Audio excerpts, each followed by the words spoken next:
क्योंकि मेरी तबीयत खराब है, लेकिन मेरी इच्छा थी कि मैं पांसेमल में आना चाहिए। निमाड़ मालवा में कौन सा बुखार चल रहा है इसके बारे में थोड़ा देखना चाहिए। सामाजिक बुखार है या राजनीतिक बुखार है, ये कौन सा बुखार चल रहा है इसके बारे में देखने के लिए आया हूं। मैं भगवान टंटाभिल के बारे में आखिरी में कुछ बोलूंगा, क्योंकि सब यहाँ पे युवा है, पढ़े लिखे लड़के हैं, जैस के मेरे भाई लोग हैं, बिरसा ब्रिगेड के लोग हैं, कर्मचारी है, अधिकारी है। मैं कुछ बात मेरी माताएं बहनें सब लोग जो नए बच्चे हैं, पढ़े लिखे बच्चे हैं, उनसे विनती करता हूं कि ये बात को थोड़ा गौर से सुनो। मैं 3 बात आपको बताना चाहता हूं। नहीं, रख दीजिए। पिछले 3 साल में आदिवासियों के साथ में इस देश में क्या हुआ है। आप लोग 5वीं अनुसूची में रहते हो। 5वीं अनुसूची का मतलब होता है आदिवासियों का स्वायत्त प्रदेश, स्वायत्त क्षेत्र, जिसको ऑटोनॉमस एरिया बोलते हैं। जिस तरफ पिछले 5 सालों में आदिवासियों के बीच में भगवान टंटाभिल की बात ने जोर पकड़ा है, जैसे ही ये यहां के प्रस्थापित लोगों को पता चला कि भगवान टंटाभिल का नाम सामने आया है, ये लोगों ने हिंदू राष्ट्र की बात को आगे बढ़ा दिया। याद रखना, हिंदू राष्ट्र की बात तब से हो रही है जब से भगवान टंटाभिल का नाम सामने आया है। आपको बोलते हुए और सुनते हुए ताजुब हो रहा होगा कि अब भगवान टंटाभिल का पोस्टल टिकट भारत में नहीं, दूसरे देशों में निकलने वाला है, जो आदिवासी देश है। जिस वक्त पार्लियामेंट में चर्चा हो रही थी कि भाई ये क्रांतिकारी की बात करना है, वो क्रांतिकारी की बात करना है, ये क्रांतिकारी के नाम से टिकट निकालना चाहिए, ये क्रांतिकारी के स्मारक बनना चाहिए, हमारे गांडू नेता चुपचाप थे वहां पर पार्लियामेंट में। ताली मत बजाओ। मैं जानता हूं, मैं जिनको गांडू बोल रहा हूं वो मेरे को छोड़ने वाले नहीं हैं। वो बोलेंगे कि ये हमेशा एक शब्द वापरता है। मैं इसलिए ये शब्द वापरता हूं कि अगर मर्द होगा तो चिढ़ जाएगा। जब भगवान टंटाभिल की बात शुरू हुई तो देश में हिंदू राष्ट्र की बात शुरू हुई। सबसे पहले इन्होंने 5वीं अनुसूची का जो क्षेत्र है, उस क्षेत्र को घेरना शुरू किया भाइयों। 6वीं अनुसूची के क्षेत्र को घेरना शुरू किया इन्होंने, क्योंकि इनके हिंदू राष्ट्र में 2 ही क्षेत्र इनके लिए कांटा बन गया है। एक आदिवासियों का 6वां अनुसूची का क्षेत्र, जिसको नॉर्थ ईस्ट बोलते हैं, अरुणाचल प्रदेश, नागालैंड, मणिपुर, मिजोरम, ये जो बेल्ट है ये भी पूरा आदिवासी बेल्ट है, अपने ही वंशज है वो। और 5वीं अनुसूची का जो क्षेत्र है, मध्य प्रदेश, छत्तीसगढ़, महाराष्ट्र, गुजरात, राजस्थान, तेलंगाना इत्यादि प्रदेश।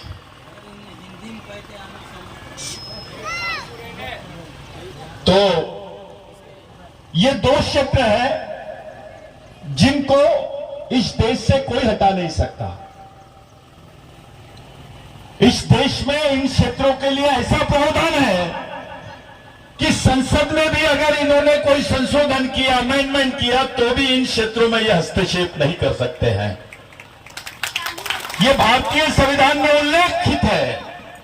बावजूद उसके जो ग्राम सभा का अधिकार था 5वीं अनुसूची में, वो ग्राम सभा के अधिकारों के अंतर्गत अगर आपके क्षेत्र में कोई भी उत्खनन करना है, कोई प्रोजेक्ट डालना है, कोई प्रकल्प डालना है, तो ग्राम सभा की मंजूरी जरूरी थी।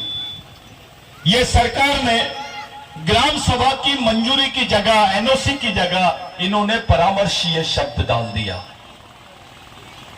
उसके बाद इन्होंने केरल से लेकर नॉर्थ ईस्ट तक, नागालैंड तक पूरी जमीन 2740 शेरों के लिए रिजर्व कर दी। ये करीब करीब 6 लाख हेक्टेयर जमीन है, 6 लाख हेक्टेयर जमीन, जिस पर कम से कम 2 करोड़ आदिवासी लोग हमेशा हमेशा के लिए विस्थापित हो जाएंगे। ये बिल भी इन्होंने पास कर लिया। ये बिल भी इन्होंने पास कर लिया।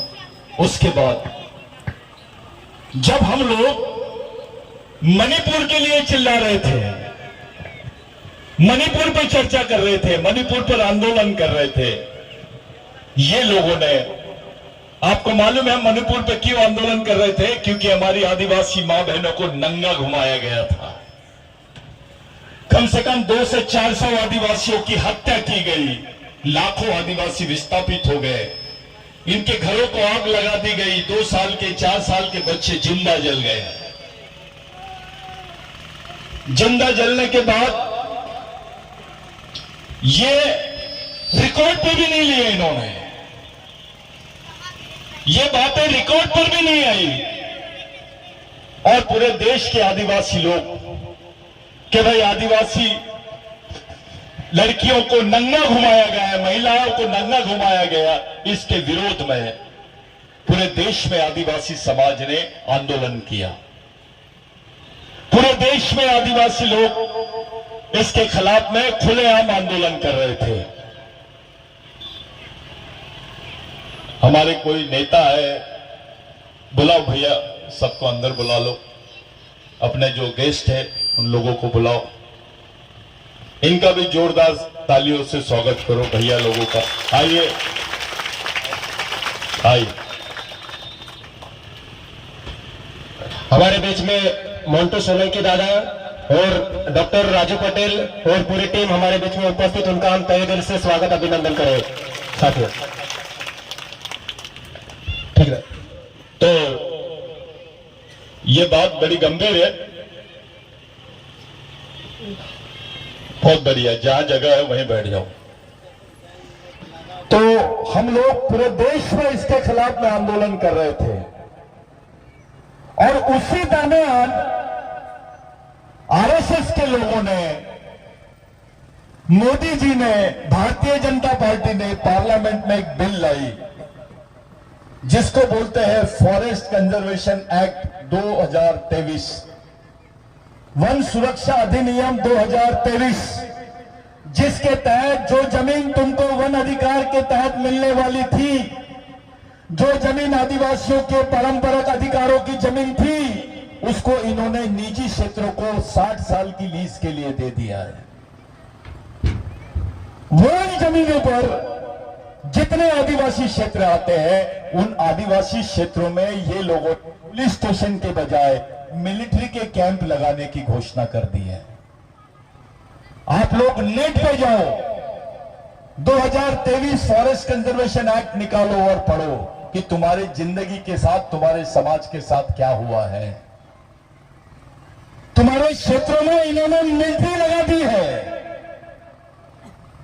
अब तुम्हारे क्षेत्रों में पुलिस स्टेशन नहीं रहेंगे, आदिवासियों के क्षेत्र में मिलिट्री रहेगी।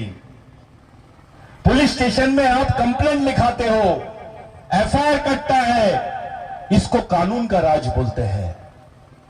लेकिन मिलिट्री में कोई एफआईआर नहीं होता, सेना के पास कोई एफआईआर नहीं होता, वो सीधा मारने का काम करते हैं। और जितने आदिवासी क्षेत्र है वहां पर अब मिलिट्री लगाई जाएंगी। अगर तुम कोई भी आंदोलन करोगे तो तुमको गोलियों से भूना जाएगा, तुमको देशविद्रोही बोला, तुमको नक्सलवादी बोला जाएगा, तुमको अलगाववादी बोला जाएगा। जब पुलिस थी तब तुमने आंदोलन नहीं किए यार, आंदोलन भी किए तो लोगों ने नहीं सुना, गवर्नमेंट ने नहीं सुना, अपने नेताओं ने भी नहीं सुना। जब आदिवासी क्षेत्रों में मिलिट्री लग जाएंगी, क्या करोगे आप लोग? कैसे बचाओगे अपने लोगों को? कैसे बचाएंगे जमीन को? कैसे जब बचाओगे अपनी रोजी रोटी को? कैसे बचाओगे अपने समाज को? मैं उस आदमी को नेता बनाना चाहता हूं, यह बता दे कि समाज कैसे बचेगा। मैं उसके चप्पल सर पे रखूंगा और यहां से नागपुर लेके जाऊंगा। जो ये बता दे ये परिस्थिति में अपना समाज जो घिर गया है वो कैसे बचेगा। कश्मीर में मिलिट्री लगाया इन्होंने, 370 हटा है। अब आदिवासी क्षेत्रों में 371 और 372 को हटाने के लिए तैयारी कर रहे हैं। तुम्हारे क्षेत्रों में मिलिट्री लगाई जाएंगी। मिलिट्री वाला अगर तुमको मार दिया, तुम्हारी मां बहनों के साथ बलात्कार किया, तो अस्पा कानून के तहत उस पर कोई एफआईआर दर्ज नहीं होती है, उस पर कोई 302 दाखिल नहीं होगा, उस पर किसी भी टाइप की केस दाखिल नहीं होगी, जिसको अस्पा कानून बोलते हैं। और ये अस्पा कानून पूरे आदिवासी क्षेत्रों में लगा दिया जाएगा। साथियों, ये जो मैं बोल रहा हूं, ये बहुत जवाबदारी से बोल रहा हूं कि आप लोग घिर गए। अभी हमारा काम है इस बिल के खिलाफ में सड़क पर आना। अब हमारा दिमाग इन्होंने की तरफ लगा दिया है। वो समाज को बचा सकता है, वो इलेक्शन की तरफ डाइवर्ट हो गया है। उसके माइंड को डबल माइंड बना दिए इन्होंने। और ये जानते हैं कि ये लड़ाकू समाज है। ये लड़ाकू समाज को किस तरह से खत्म करना, इसकी बराबर प्लानिंग की गई है। इसी समय इन्होंने चुनाव डिक्लेयर करे, इसी समय ये बिल आए। आप अपने नेताओं से पूछो जो पार्लियामेंट में बैठे थे, भैया तू चुप क्यों था, तेरे को कितने करोड़ रुपए मिले? अब तुम्हारी जमीन नहीं है। जो तुम्हारी परंपरागत जमीन थी, जो तुम्हारी प्राचीन जमीन थी, वो जमीन तुमको नहीं मिलेगी। अब कोई दावा नहीं कर सकोगे आप, कोई वन दावा नहीं कर सकते। झूठ बोलते होंगे, कोई चूतिया बनाएगा आपको कि वन दावे के अधिकार दिला देंगे, तुमको जमीन दिला देंगे। वो गांडू झूठ बोलेगा, वो अपने साथ से गद्दारी करेगा। जब तुम्हारे अधिकारी नहीं रहेंगे तो तुमको जमीन कहां से देंगे वो लोग? तुम्हारी हिस्से की तो जमीन इन्होंने लीज पर दे दी है। अभी 4 महीने रुक जाओ, चुनाव के बाद में तुम्हारे 7-12 बदल जाएंगे। वो पटेल रहेगा, वो विधायक रहेगा, वो कितना भी बड़ा आदमी रहेगा, उसके 7-12 पे लिख के आएगा कि उसकी जमीन लीज पे चले गई है। वो जो फॉरेस्ट की आधी जमीन जिस पर वन हक अधिकार तुम दावा कर सकते थे, वो जमीन तुमको नहीं मिलेगी। यानी इस देश में आदिवासियों को भूमि अधिकार जो है वो पूरी तरह समाप्त हो गया है। अब आदिवासी की जो परिभाषा है वो बिगड़ जंगल और बिगड़ जमीन के नहीं हो सकती है।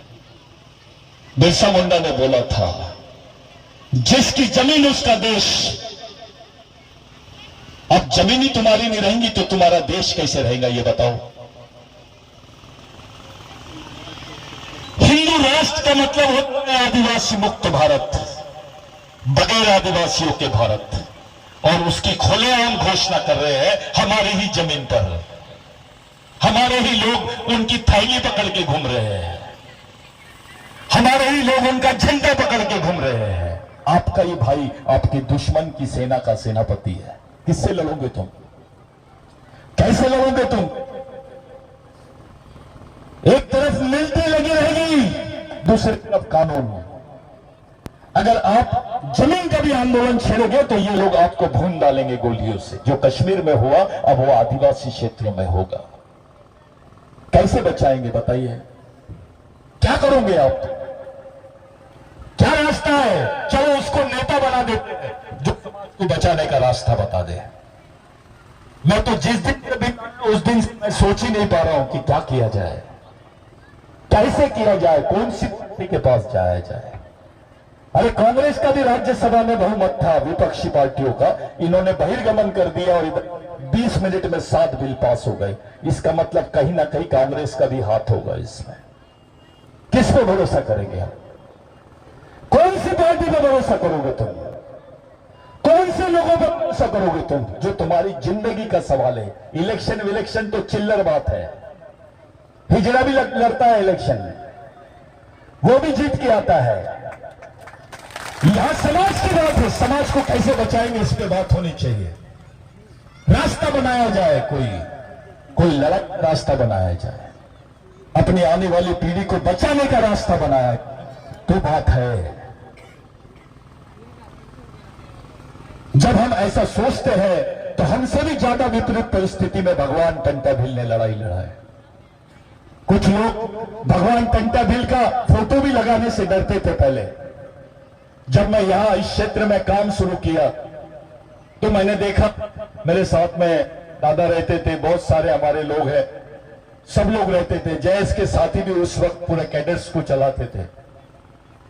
तब मैंने देखा कि अपने अधिकारी लोग डरते थे, गांधी जी का लगा लेते थे, रामदेव बाबा का दिखता था, लेकिन भगवान टंटाभिल का फोटो लगाने से डरते थे, क्योंकि हमारा ही आदमी बोलता था ये तो डकैत है, ये तो चोर है, ये तो डाकू है। अपने भगवान को डाकू बोलने वाले लोग अपने हैं, इनको मालूम भी नहीं।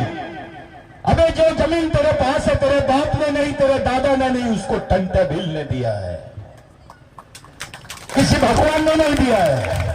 न तो कोई नेता बोल दे, देश का प्रधानमंत्री बोल दे आदिवासियों को मैंने जमीन दिया है, कोई पार्टी का नेता बोल दे कि आदिवासियों को हमने जमीन दिया है। झूठ। ये जमीन आपके हिस्से में आई है टंटाभिल की वजह से। वो टंटाभिल जब उसको फांसी दे रहे थे तो उसकी बहन सामने खड़ी थी, उसके रिश्तेदार सामने खड़े थे, उनको पहचान नहीं पाया वो, क्योंकि उनको वो 22 साल के बाद देख रहा था। वो जो समाज के खातिर 22 साल तक अपने लोगों का, अपने परिवार का मुंह नहीं देखा, उस आदमी को हमारे समाज का आदमी डकैत बोलता है। अबे तुझको चोर बोलते थे, तेरे को क्रिमिनल ट्राइबल बोलते थे। तुमको ये नौकरी अभी नहीं मिलती थी, बाबा साहब ने आरक्षण बाद में दिया। पहले तो तुम्हारे ऊपर जो सील सिक्का लगा हुआ था कि तुम्हारा बच्चा पैदा भी होगा, गोंड का बच्चा, भील का बच्चा, महादेव कोड़ी का बच्चा, कोरकू का बच्चा, किसी भी आदिवासी का बच्चा, तो उसको क्रिमिनल ट्राइब बोलते थे, गुनेगारी जमात। जो क्रिमिनल होता है उसको सरकारी नौकरियां नहीं मिलती है। ये बात रेंगा कुरकू ने, भगवान रेंगा कुरकू ने टंटा भगवान को बताया कि भगवान अपने लोग अब कभी नौकरियां नहीं पा सकते हैं, अब कोई सरकार में अपने लोगों को सरकारी महकमे में नौकरियां नहीं मिलेगी। तब भगवान टंटाभिल ने बोला कि जाओ अंग्रेजों को बोल दो अगर टंटाभिल को पकड़ना है तो आदिवासियों को पुलिस में भर्ती कर दो। खुद की गिरफ्तारी के लिए, खुद के समाज के हित के लिए अपने आप को गिरफ्तारी करने की बात करने वाला भगवान वो टंटाभिल है। खुद को गिरफ्तार करने के लिए आदिवासियों को पुलिस की नौकरियां मिलना शुरू होगी, तब जाके तुम्हारे सामने से क्रिमिनल ट्राइबल बिल बाहर निकला। वो डोडवे ने बहुत अच्छा बात बोला कि जो क्रिमिनल ट्राइबल बिल है इसको हेरिडिटरी एक्ट के नाम से जानते थे। भगवान टंटाभिल से प्रेरित होकर अंग्रेजों ने ब्रिटेन में जाके इस बिल को पास किया और भारत में क्रिमिनल ट्राइबल बिल ये बंदी हुई और वहां से आदिवासियों को सरकारी नौकरियों में नौकरियां मिलना शुरू हो गई।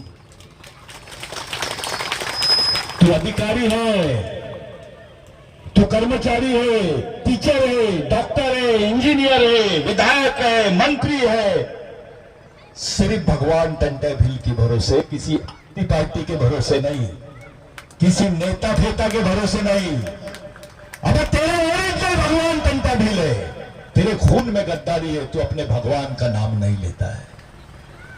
ये कैसे खून में है तेरा कि अपने भगवान को नहीं पहचान पाए हम लोग। 150 साल बाद में टंटा भगवान का हम लोगों ने यहां पुतला बिठाया है।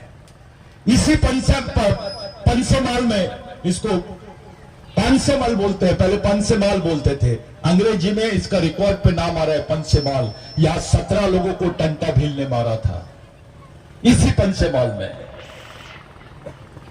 ये जो पंचमाल का चौक है, ये किसी समय में इस चौक पर किसी को खड़े नहीं होने दिया जाता था। इसको रिग्रेटिव प्लेस बोलते थे।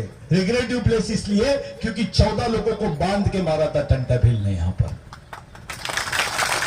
उसमें 2 आदिवासी भी थे, दो गद्दार आदिवासी भी थे, कुछ जमींदार थे। टंटा भील के समय में एक भी मंदिर नहीं बना।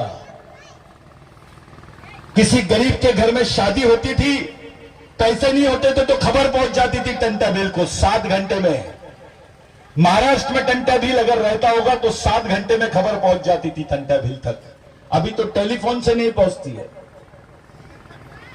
यह है भगवान टंटा भील। ये जो ग्राम सभा वगैरह बता रहे हैं अपने को, उस वक्त 1 लाख ग्राम सभाओं का सरदार था टंटा भील। कोई भीलों के लिए नहीं था। अब तो जातिवाद करने लग गए। ये बारेला है, ये दरबार है, ये बिलाला है, ये भील है। अबे तेरा खून एक है, तेरा वंश एक है, तो समाज भी एक होना चाहिए। यही बात टंटा भगवान ने बताया। उस वक्त कोई जमींदार, कोई पैसे वाला आदमी टंटा मामा के सामने नहीं, किसी भी गरीब आदमी के सामने ऐसा तन के नहीं चल सकता था। मैं एक बात बताना भूल गया था। आज तक के मैं समझता था वो दूसरा पार्ट है, लेकिन मुझे उसका संदर्भ मिल गया। मैंने जब ब्रिटिश टाइम्स पढ़ा, अपनी मां बहनों को ब्लाउज नहीं पहनने देते थे पहले। मैं जो बोल रहा हूं जवाबदारी के साथ बोल रहा हूं। पहले हमारी मां बहनों को, गोंडों की भी बच्चियों को पहले ब्लाउज नहीं पहनने देते थे। ब्लाउज पहनने पर टैक्स लगाते थे। टैक्स अंग्रेज नहीं लगाते थे, यहां के मनुवादी ब्राह्मण लोग लगाते थे, जमींदारी उच्च वर्णीय लोग लगाते थे। हमको ब्लाउज पहनने पर भी टैक्स लगता था। टंटा मामा ने एक ही दिन में 70 जमींदारों को एक ही दिन में मारा था। 70 लोगों को कान काट, एक ही दिन में। उसके रिकॉर्ड मिल गए अभी, और चिट्ठी लगाई थी, आज के बाद कोई महिला नंगे बदन नहीं रहेगी। तुमको कपड़े पहनाया, जिन लोगों ने तुम्हारे कपड़े उतारे उन लोगों को तुम पैर पड़ते हो, और जिसने तुमको कपड़े पहनाया उसकी फोटो भी लगाने से डरते हो घर में। वारे समाज, हम गद्दार हैं। तुम्हारे बेटे को बोलो मेरे लिए फांसी पे चढ़ जा, तुम्हारे लड़के को बोलो मेरे लिए फांसी पे चढ़ जा, लेकिन भगवान टंटा भील तुम्हारे लिए फांसी पे चढ़ गया। खुद के परिवार को नहीं पहचान पाया। जब उसको फांसी के वक्त उसके परिवार को सामने रखे तो अपने रिश्तेदारों को नहीं पहचाना, क्योंकि 22 साल के बाद देख रहा था। जो बहन जवान थी वो बूढ़ी हो गई थी, जो बच्चा था वो जवान हो गया था। वो भी टंटा भील को नहीं पहचान पा रहे थे। 22 साल जिसने अपने परिवार को नहीं देखा, और केवल 22 साल तक इस देश में हथियार बंद लड़ाई लड़ने वाला पहला सरदार था, जिसका नाम है टंटा भील। ये भारत रत्न, ये रत्न वगैरह के पुरस्कार हमारे भगवान टंटा भील को नहीं होना, बिरसा मुंडा को भी नहीं होना, क्योंकि ये तो भारत के मालिक है। इनको काहे का भारत रत्न देना है? तुम लो भारत रत्न। अबे भारत के मालिक को नागरिक मत बनाओ। टंटा मामा अपने साथीदार लोगों को, अपने से नंगे बदन का भी आदमी रहता था तो उनसे इज्जत से उसको बोलते थे मालिक। ये शब्द कोर्ट के हिस्ट्री में आया है। जज ने पूछा कि ये टंटा मामा ने अभी इसको क्या बोला, तो वकील ने बताया माय लॉर्ड, मालिक। तो अंग्रेजी में उन्होंने पूछा व्हाट डू मीन बाय मालिक, तो उसने बताया ओनर ऑफ द लैंड, इस जमीन का मालिक, इस देश का मालिक। ये भाषा टंटे मामा किया, गांधी जी ने तो बाद में किए। ये तो प्रेरित आदिवासी आंदोलन से हुए। टंटे मामा की प्रेरणा बिरसा मुंडा ने लिया। बिरसा मुंडा ने एक आर्टिकल पढ़ा, झारखंड में थे बिरसा मुंडा, तब उनकी उम्र थी 16 साल। जब वो आर्टिकल पढ़ा कि भाई टंटा मामा रॉबिन हुड हैज कैचन, यानी उसको पकड़ लिए, गिरफ्तार कर लिए, अब उनको फांसी होने वाली है। भगवान टंटा भील को, रॉबिन हुड टंटा भील को ब्रिटिश टाइम्स में छपा था वो। तो बिरसा मुंडा अंग्रेजी पढ़ना जानते थे। उन्होंने उस आर्टिकल को पढ़ा और बोला, भगवान आई प्रॉमिस, मैं तुमको प्रॉमिस करता हूं आपकी अधूरी लड़ाई मैं लड़ूंगा। ये बात छुपाई गई लोगों से। टंट्या भिल की शहादत ने, टंट्या भिल की कुर्बानी ने बिरसा मुंडा को जन्म दिया इस देश में। आप सोच सकते हो कि बिरसा मुंडा क्या चीज है। अगर बिरसा मुंडा ये चीज होंगी तो भगवान टंट्या भिल क्या चीज होंगी, जिसकी प्रेरणा से बिरसा मुंडा ने इस देश को आग लगा दिया। तुम्हारे हिस्से में जमीन आई, तुम्हारे तो मुट्ठी भर नमक के लिए तुम्हारे लोगों की जमीन छीन लेते थे, मुट्ठी भर नमक के लिए हमारी मां बहनों के कपड़े उतार लेते थे। ये जमीन तुम्हारे हिस्से में आई, लैंड एक्विजिशन एक्ट बना, 1 लाख आदिवासी मारे गए उस आंदोलन में। इस देश में आदिवासी की जमीन गैर आदिवासी नहीं ले सकता है, और गैर आदिवासी तो क्या सरकार भी नहीं ले सकती है। ये कानून बना, ये बिरसा मुंडा के आंदोलन की देन है, भगवान टंट्या भिल के आंदोलन की देन है।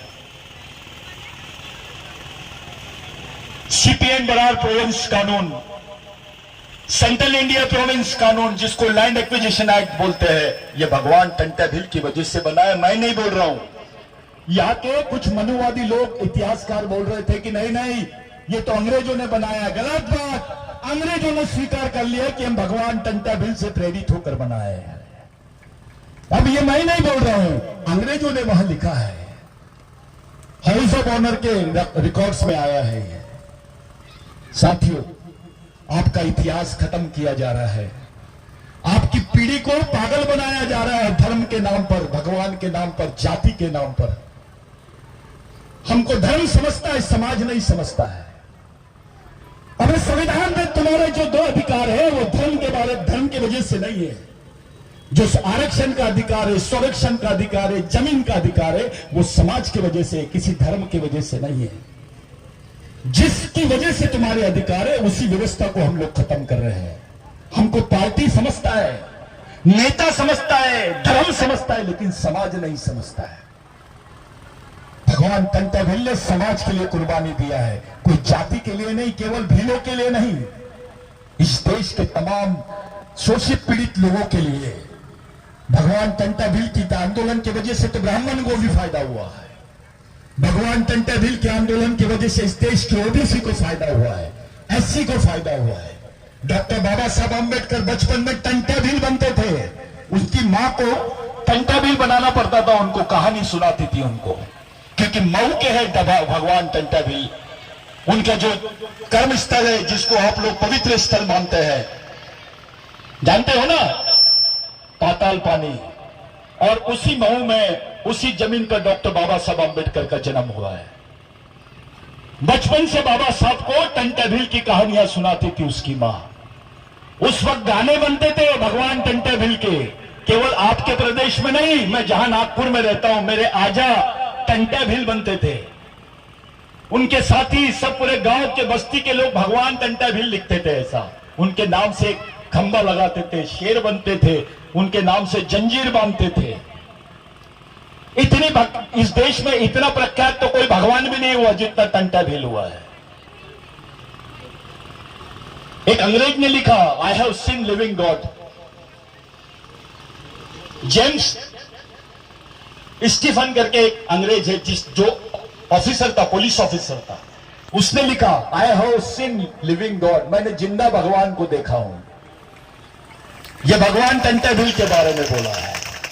अबे वो अंग्रेज जिसने हमारे देश में राज किया, वो तो दुश्मन थे टंट्या भिल उनके, लेकिन दुश्मनों ने उनको रॉबिन हुड बोला, दुश्मनों ने उनको भगवान बोला। लेकिन शर्म की बात है, अपने ही कौम के लोग उसके बारे में नहीं जानते हैं। हमारे कौम के लोग उसके बारे में नाम नहीं लेते, उसको पूछते नहीं है, उसके विचारों को समाज तक पहुंचा नहीं रहे हैं। किराए की विचारधारा पे काम कर रहे हैं। इससे उससे विचारधारा लेने की क्या जरूरत है? भारत की 70% आजादी की लड़ाई तो आदिवासियों ने लड़ी है। कोई हमको क्या समझाएगा लड़ना है?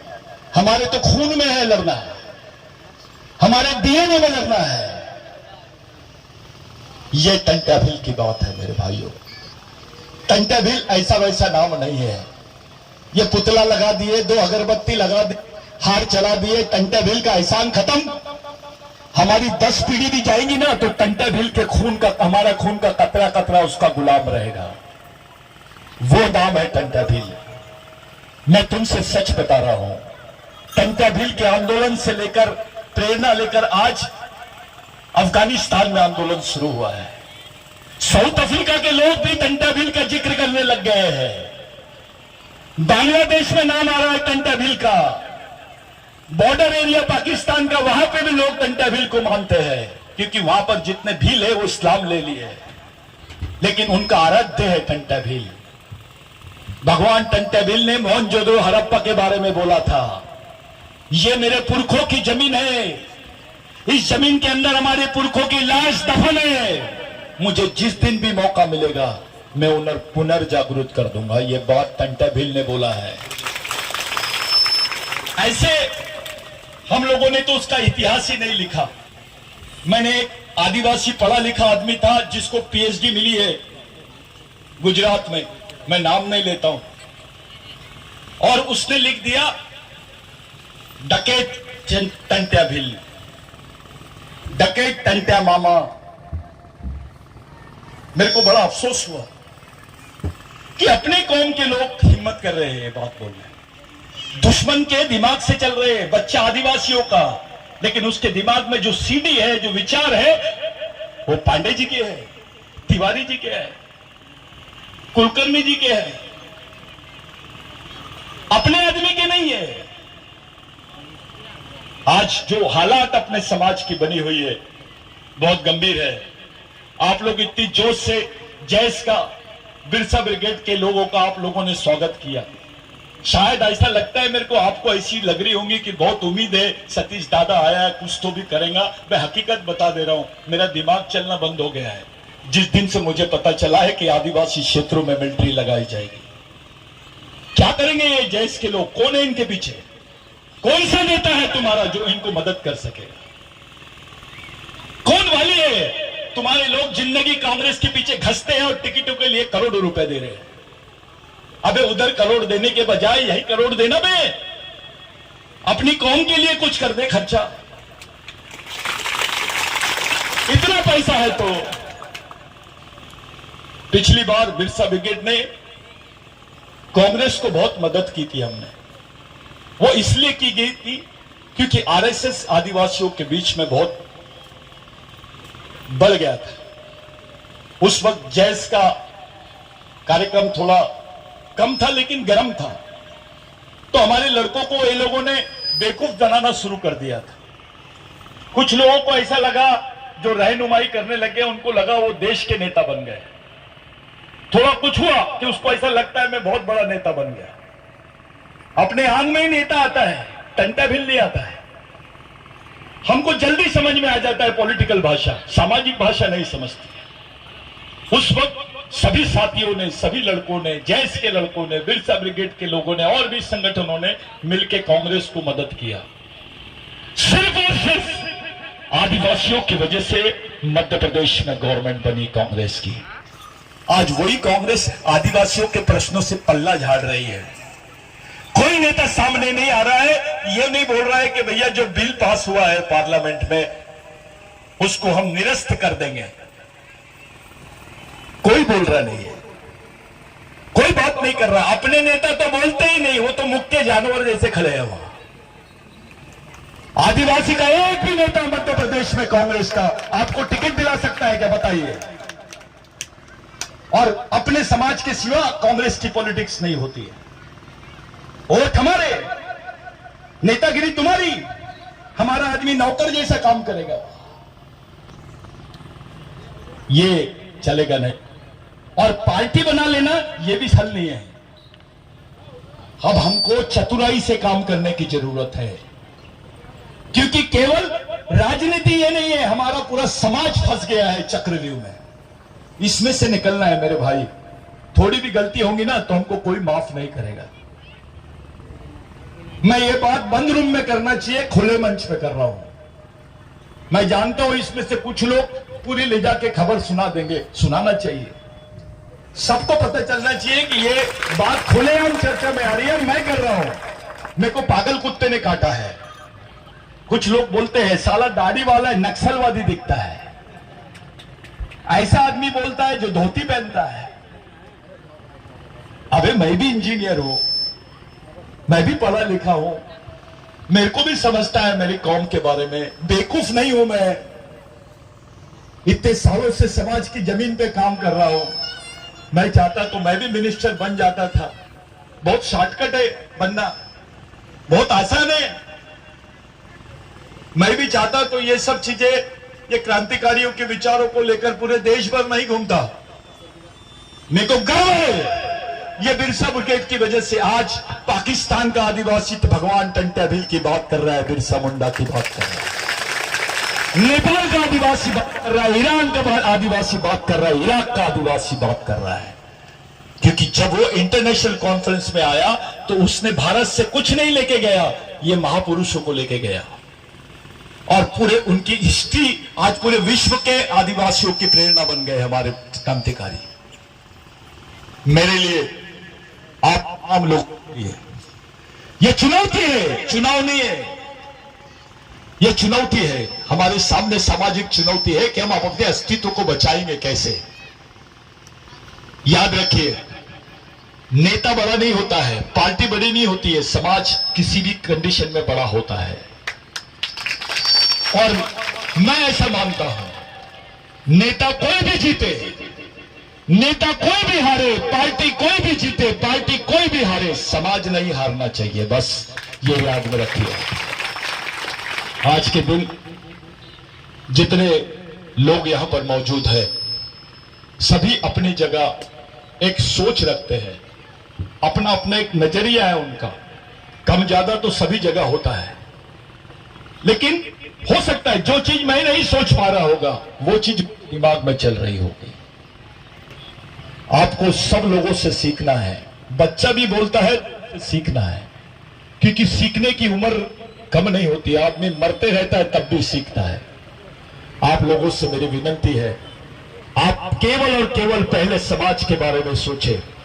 इतने युवक मिलकर पानसेमल में एक जगह बैठ गए ना, तो पानसेमल के विधायक नहीं सांसद चुना के ला सकते आप। इतनी ताकत है तुम्हारे में, किसी आईटी पार्टी की जरूरत नहीं है। आज के दिन ये सब लोग यहाँ पर बात करने वाले, तबीयत ठीक नहीं थी, लेकिन मेरे को यहाँ आना था। मैंने प्रॉमिस किया था, मैं इस लायक नहीं हूं कि भगवान टंट्या भील के पुतले का उद्घाटन करूं। मैं उनके एक नाखून का धूल भी नहीं हूं, लेकिन मेरे को, मैं सौभाग्यवान मानता हूं कि भगवान के पुतले के समय मेरे को यहाँ आने का मौका मिला। हम कभी और अच्छे से बात करेंगे शिविरों के माध्यम से। और जो लड़के आज जैस के लड़के काम कर रहे हैं, इन सब लोगों का हौसला बढ़ाओ और ज्यादा से ज्यादा ध्यान प्रशिक्षण शिविरों पे दो। यही मेरी आपसे अपील है। सामाजिक शिक्षा और सामाजिक दीक्षा, बस ये दो ही चीजें हैं समाज को बचाने के लिए। जय टंट्या मामा, जय बिरसा, जय आदिवासी। धन्यवाद।